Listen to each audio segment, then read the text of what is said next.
어제 우리 시장 코스피만 오르며 2,700을 회복했습니다. 어제 미증시가 쉬어갔던 걸 생각했을 때 우리 시장 뚜렷하게 치고 나갈 만한 재료가 없었기 때문에 지수가 이 정도면 선방했다고 볼 수 있겠습니다. 다만 지난 폭락장에서도 굳건했던 제약바이오 쪽이 아쉬웠습니다. 금리 인하 가능성이 높아진 시기 제약 바이오주가 새로운 주도주로 자리매김할 것이란 전망까지 나왔었는데 어제 모습만 보면 살짝 배신감이 느껴지죠. 미국 쪽에서 금리 인하 가능성이 높아지고 있는 가운데 오늘 한국은행이 금리를 결정합니다. 오늘 장이 또 하나의 변곡점이 될 텐데 일단 어제장 복귀하면서 시장 대비하시죠. 양지수는 엇갈렸습니다. 코스피가 0.17% 올라서 2,701.13포인트로 13거래일 만에 종가 기준으로 2,700선을 회복했습니다. 장중 내내 부진했다가 후반에 외국인 선물 수급이 붙으면서 반등에 성공했습니다. 반면 코스닥은 0.96% 떨어지면서 779.87포인트, 780선 다시 내줬습니다. 2차 전지 섹터가 좋았는데도 불구하고 제약 바이오 섹터 전반적으로 큰 음봉이 출현하면서 지수는 부진했습니다. 수급 마감 상황입니다. 유가증권 시장 외국인만 매수 우위를 기록했습니다. 빅 이벤트들을 앞두고 있는 상황이었기 때문에 매수 베팅이 세게 나오진 않았습니다. 306억 원 순매수. 기관은 256억 원 매도 우위였고요. 개인도 126억 원 팔자 포지션 취했습니다. 코스닥 시장에선 메이저 수급 주체 양매도가 나왔는데요. 제약 바이오 섹터 중심으로 매물이 출회됐습니다. 외국인이 3,433억 원 매도 우위, 기관이 185억 원 순매도 나타냈습니다. 개인만 홀로 3,678억 원 사자세 기록했습니다. 시가총액 상위 종목 마감가 확인하시죠. 반도체와 완성차 대표주들 하루 오르면 하루 떨어지며 불안한 상황입니다. 어제 반도체 투톱 일제히 하락 전환됐습니다. 삼성전자가 0.76% 내리며 78,300원, SK하이닉스 3.56% 하락해서 하루 전 올랐던 것보다 더 떨어졌습니다. 종가 192,600원이었습니다. 앞서 필라델피아 반도체 지수가 하락한 데다 다음 주에 엔비디아 실적 발표를 앞두고 시원하게 롱배팅이 나가기는 힘든 상황이기 때문입니다.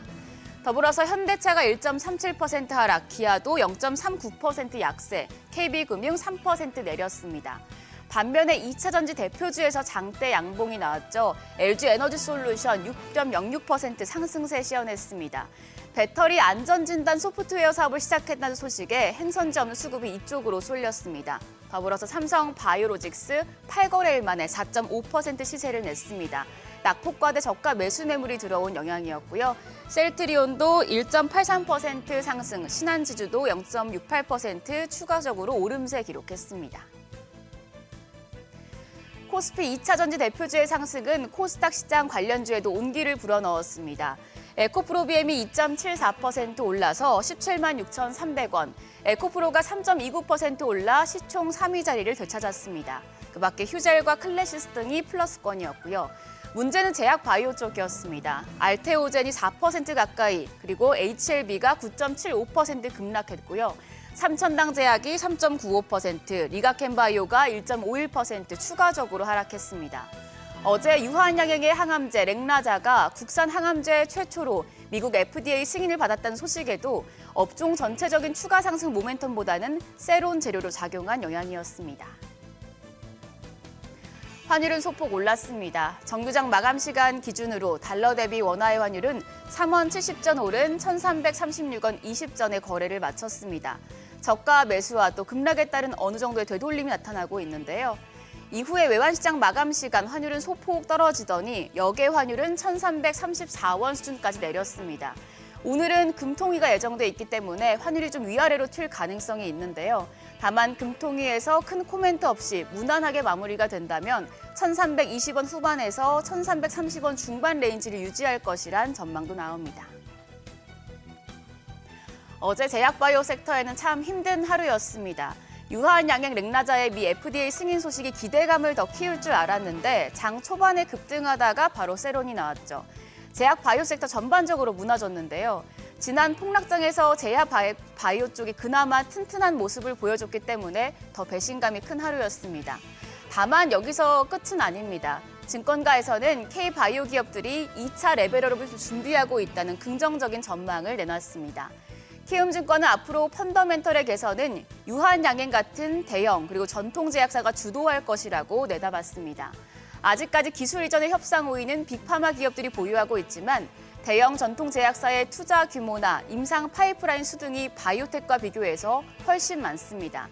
이들의 R&D 인력은 바이오텍 대비해서 7배, R&D 비용은 5배 이상 차이가 나고요. 임상 중인 파이프라인 수 또한 평균 7개로 바이오텍 3개 대비해서 2개 이상 많습니다. 지금 크게 집중 투자를 하고 있기 때문에 성과가 앞으로 날 것이란 해석인데요.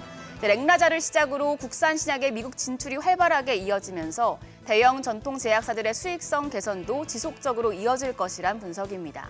키움증권에서는 최선호주로 2027년 한 1조 원 정도의 매출을 낼 수 있는 제품을 갖고 있는 기업들을 제시했습니다. SK바이오팜과 셀트리온 최선호주로 꼽았고요. 차선호주는 유한양행으로 목표 주가 12만 원 제시했고 녹십자도 추천했습니다. 아직 제약 바이오 섹터 긍정적인 모멘텀들이 살아있기 때문에 어제는 너무 아픈 하루였지만 그래도 관련 이슈들은 꾸준히 챙겨보시면 좋겠습니다. 개장 전 오늘장에 영향을 줄 이슈들도 체크하시죠. 오늘부터 시장을 흔들 이벤트들이 진행됩니다. 간밤에 미국의 7월 FOMC 의사록이 공개됐고 오늘은 우리나라 한국은행 금융통화위원회에서 기준금리를 결정합니다. 그리고 오늘 저녁부터는 잭슨홀 미팅이 시작되고요. 파월 의장의 연설은 내일 밤에 예정이 돼 있습니다. 우리나라는 미국의 기준금리 결정을 못 보고 앞서서 금리를 결정해야 하는 상황인데 일단 오늘 새벽에 나온 7월 FOMC 의사록에서 9월 금리 인하가 적절하다는 의견이 다수 나왔기 때문에 이 부분을 하느니 어떻게 볼지가 주목됩니다. 컨센서스는 일단 동결이 압도적인데요. 다만 인하 소수 의견이 등장할지 여부 등에 시장이 반응할 수 있겠습니다. 한편 오늘 넷플릭스의 드라마 스위트홈의 특수 효과를 맡았던 M83이 코스닥 시장에 상장합니다. 체크하시고요.